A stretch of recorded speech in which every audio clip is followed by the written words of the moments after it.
Hello, everyone. Welcome to the Community Climate Hub Fall webinar series. And for those of you joining us for the first time, welcome to the Community Climate Hub Initiative. My name is Alicia Aaron. I am a member of the Montreal Climate Hub and a former research intern with the Climate Reality Project Canada. Through several trainings each year, including in Denver and Seattle earlier this year in June and March. And in Pittsburgh, actually, in a couple of weeks, the Climate Reality Project trains leaders to share the urgency of and solutions to climate change. We're also helping create community climate hubs, throughout the country that will help raise the bar on climate action in Canadian cities while spurring ambition at the provincial and federal levels. This webinar is the third in our fall series, which you can see listed on your screen right now. You can sign up for the upcoming webinars at climatehub.ca. These webinars are meant to exchange best practices and tools that you can use to leverage in your own cities the transition to a low carbon economy. Today's webinar is of particular interest to me, since the approach of experiential change draws on the same research that I was performing when at the Climate Reality Project Canada, developing the Understanding Reason Fact Sheet, which is a part of the Best Practices series designed to help hubs address key challenges in making change happen. So the webinar today by Aidan Parcello, member of the Montreal Climate Action Coalition, and a developer of 1 Month of Living Differently, a series of personal challenges to discover a more sustainable lifestyle. Aidan Parcello is a writer and emerging artist with a background in art and activism, which spans almost a decade. He joined the Montreal Climate Action in 2015, with whom he collaborated on several projects and led the creation of 1 Month of Living Differently, which we will be talking about today, before moving back to Ottawa in 2016. He holds a baccalaureate degree from the University of Ottawa with twin specializations in existential psychology and acting, and is currently self-producing a debut solo album. So with that, and without further ado, I'd like to open the floor, so to speak, to Aidan. All right, wonderful. Thank you very much, Alicia, for that introduction. And thank you, everybody, for joining us for what Alicia mentioned was the third in a 7-part fall webinar series from from Climate Hub, pardon me. And particular thank you as well to Matthew Chapman for welcoming me in and for asking me to come in and talk today about this project that I worked on a couple of years ago with Montreal Climate Action. It was called 1 Month of Living Differently. And I'll just draw you in here that we may begin. And right here. All right, so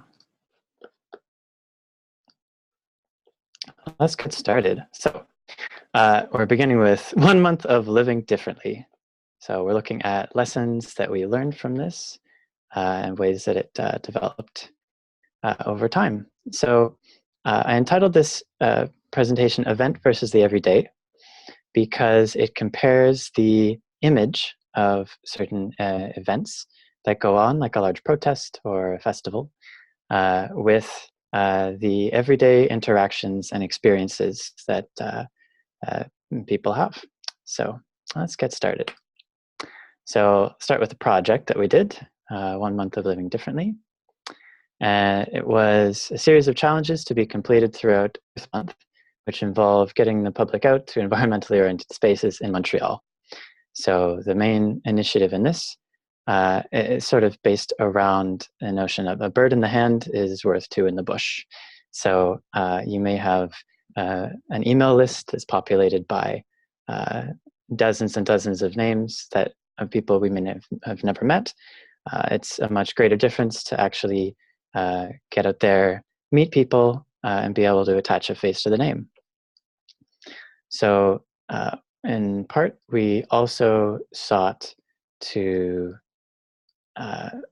address obstacles to participation while also creating a more lasting, meaningful connection between participants. So it sounds a little scary when I look at it this way, but one of the obstacles that we looked at was just simply procrastination.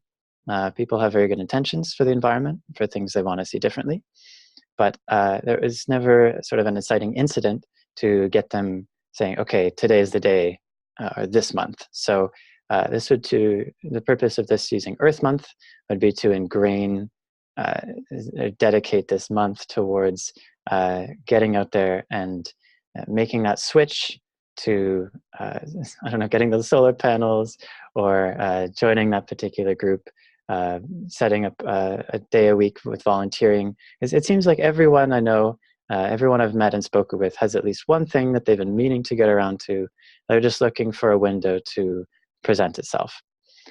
Another obstacle to participation, which we hope to address, is that rarely do people decide, okay, today I'm going to head out, I'm going to go to the headquarters of this organization, and I'm going to stop everyone in their busy work and ask them, okay, give me a tour or give me a sense of what the kind of work that you do. Very rarely are people going to start and sort of initiate on that on their own. So it's to create a kind of open house eco festival kind of atmosphere, so that there are tours being offered, that there are people on staff that are available to lead people through the space and are willing to make time, so that it's sort of a designated time. And of course, lastly, the main reason for this entire project is we're trying to maximize the number of real face-to-face interactions. And there's a reason for that. So first, here's a quick map view that we will jump to. And we will see if we can draw this up in your full screen here. This might take a moment. So here we are. Here's a map that we drew up for the pilot project. And you'll see that I have 3 different groupings here. So this enables participants to just have a little sense of, in Montreal, where are these groups participating, operating, where might we find them, what's their contact information, and really, how do we root the concept of the place, ideas about what they do, maybe an article or a website that you've checked out in your home on the computer. How do we take that and root it in the geography of the city, root it in a real experience that they have, going there, experiencing the space, making a face-to-face connection. And of course, I also included MP offices in Montreal as well. One of the challenges, there was a list of actions that each of them was tied into geography. So visiting a place, or writing a letter to an MP, or visiting with them. So we added that as well. And finally, a skill sharing layer, which would relate kind of somewhat of the sharing economy. I do an hour of editing if you help me for an hour fixing my bicycle. That community being somewhat culturally relevant, or having many areas of overlap. So I'll just head back now to our presentation. So there's the sense. We try to take the concept and the intention, and isolate obstacles that keep people from actually engaging with it, eliminate those obstacles, bring people out, and make sure that when they do go out, they have a really meaningful connection that makes it count. So with this festival mindset, it's difficult to boil it down to a single idea, but our idea was that doing the right thing is easy, but doing it alone is hard. So we have experiences where I'll just pop back for a moment, actually. So it's not a question of telling people what the right thing to do is. I think many of us have an idea of how we would like to be better. It's just finding a kind of inciting incident, some precedent for it through a group, really. So getting a bit now from that project to some of the theory that it was founded on. Sociologist Robert Putnam put out a book in 2000, Bowling Alone, and sort of provided a mapping of the decline in civic engagement within Americans throughout the last 5 or 6 decades. And the metaphor of bowling alone I found very poignant, very effective. The notion that we don't really have any bowling alleys anymore, for example, you'll see, but more as a metaphor of no one really cares to bowl alone, that there are so many different initiatives that are almost entirely dependent upon a very healthy group dynamic, that no one chooses to do these things alone.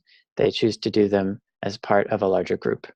So how do you extend that idea to something that's slightly more ideologically driven as the environmentalist movement? Here's a graph that you could pull up from them, the book, just very quickly.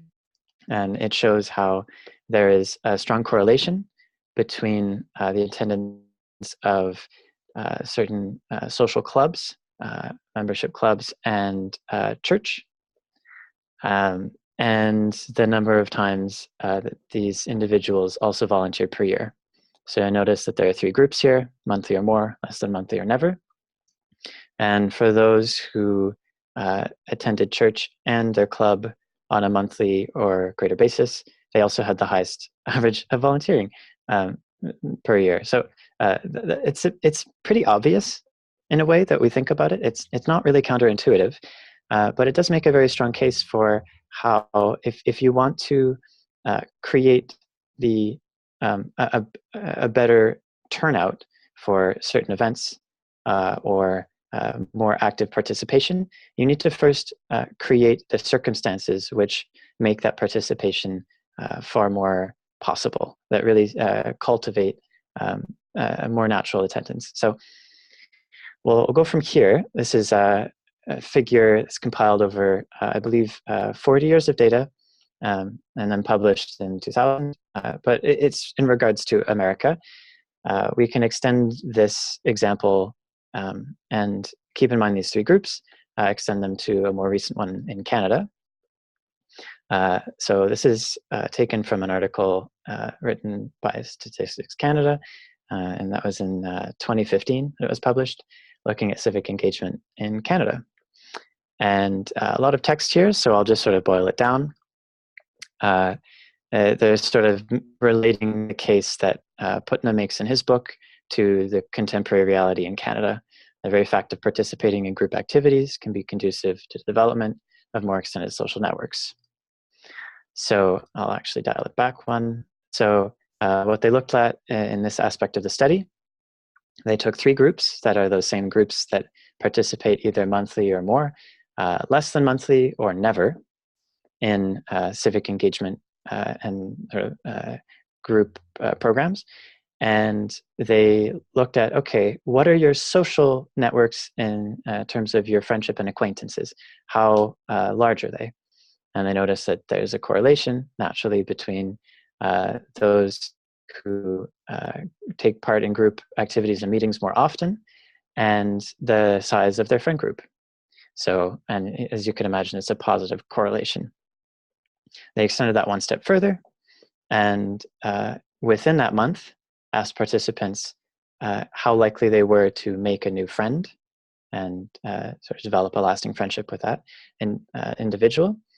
And once again, there was a positive correlation across those 3 groups, with just under 2/3 for those who participated monthly or more, and just above 1/3 for those who never took part. So what do we derive from this? Well, going out begets greater social networks. And if it does, and doing the right thing is easy, but doing it alone is hard, naturally, the job for those of us really trying to create a change is not to tell people what to do, but to get them out and doing it together. So that's effectively the methodology, or the idea behind this entire project. So I guess the theory and the methodology. We did have a few other slides in here as well, but I think they're a little bit too involved um, for our purposes.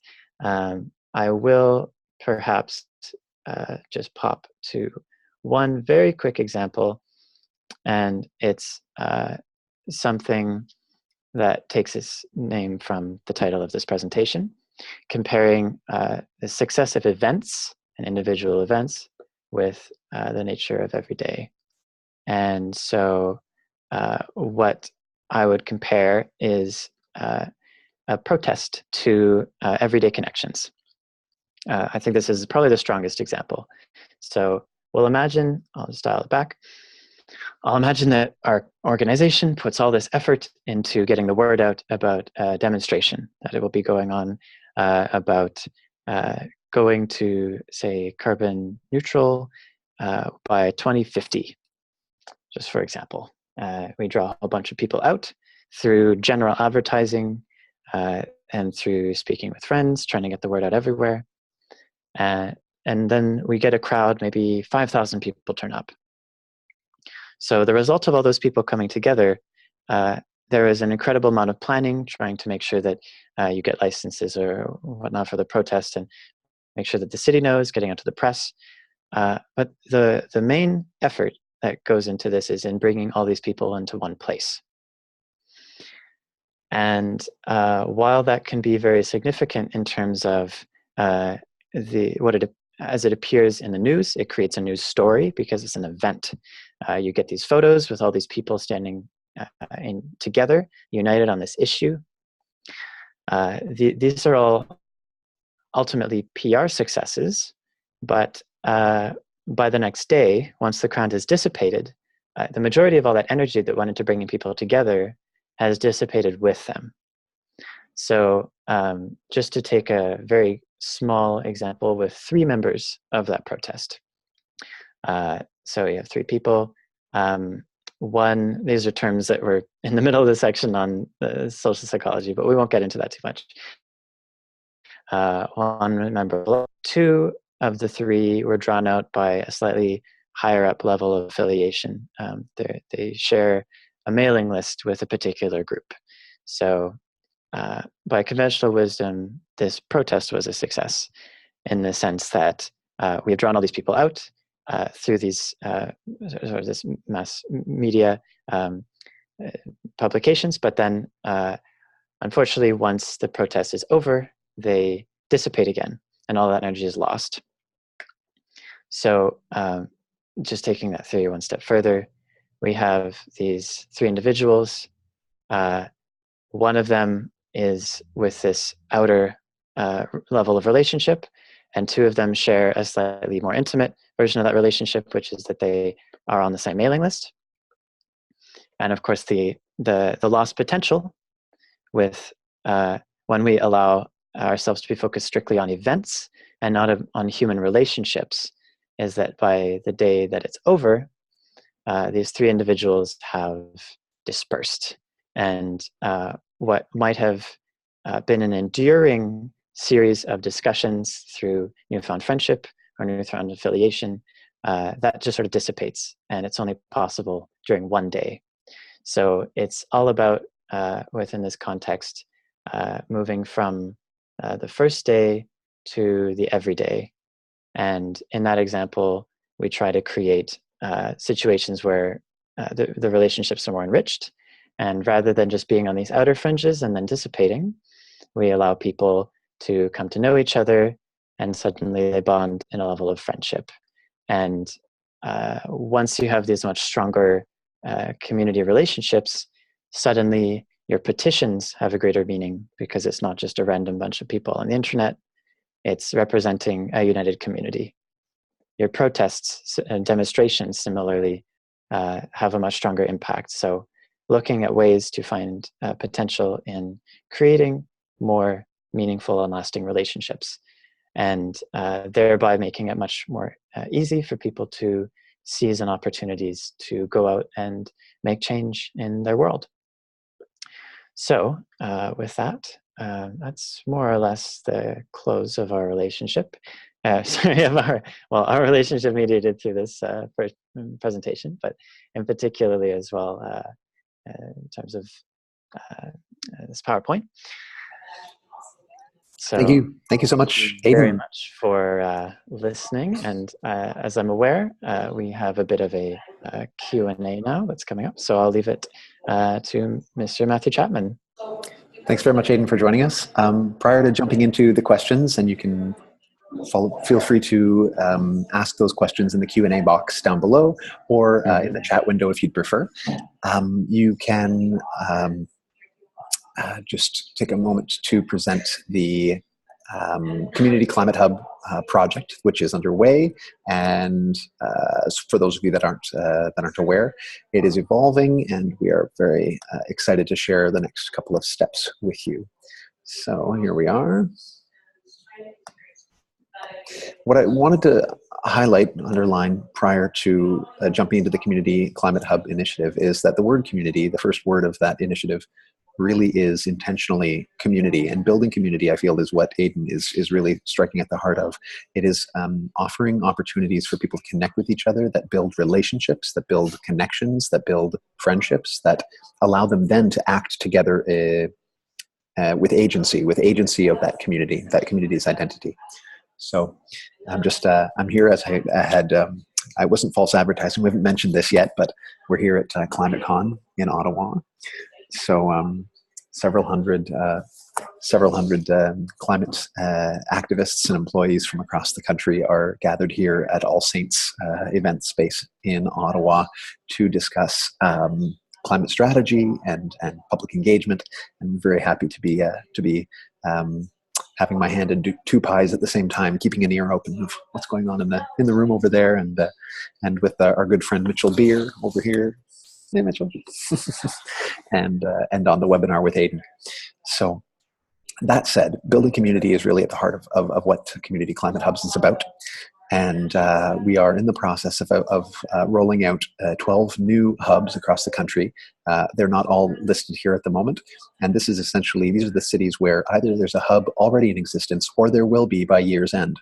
So if you're in one of these communities, or even if you're not, you're much more than welcome to sign up at climatehub.ca. And when the leaders in those communities are ready to bring you on board with a project and bring you on board with a project similar to the one Aidan is proposing, or another, then they will be in touch. So part of what makes the community clubs, community hubs, that is, unique, and part of what unifies them across the country is this process of comparing cities one against the other, to be able to say, all right, how many bike lanes did you put in Saskatoon this year? Okay, how many did we put in another similar sized city of 250,000 people?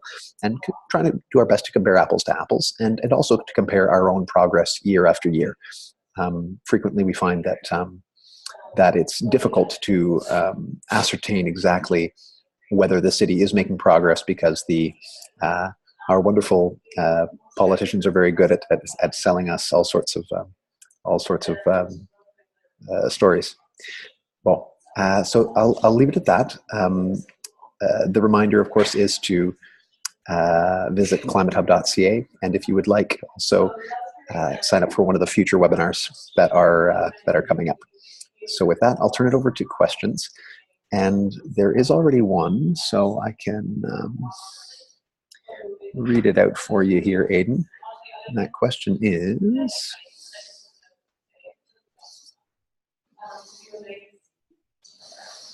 pardon me, there we are.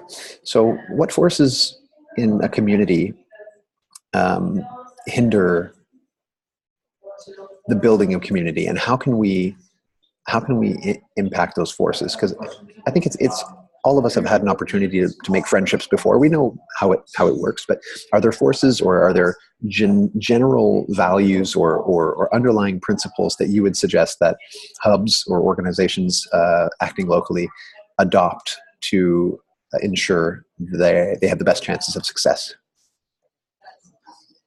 That's a really excellent question, and it gets right to the heart of this presentation and this discussion. I think the most crucial aspect in my mind at least, is the idea that ideas do not unite people, it's that people unite people.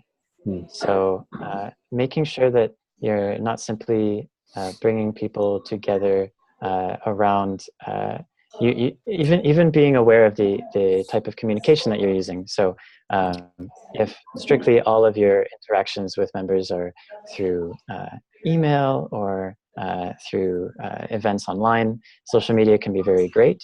But I think what really matters when really community is being built is when you have people in the same room. And so looking then at obstacles to that kind of relationship, we come to ask, okay, what are the obstacles to getting people all together in one space? How do we create the time and the circumstances such that people can actually come to really know each other? And in those situations, once you do get people together, they've already made the commitment to come, they've answered the call, they're in.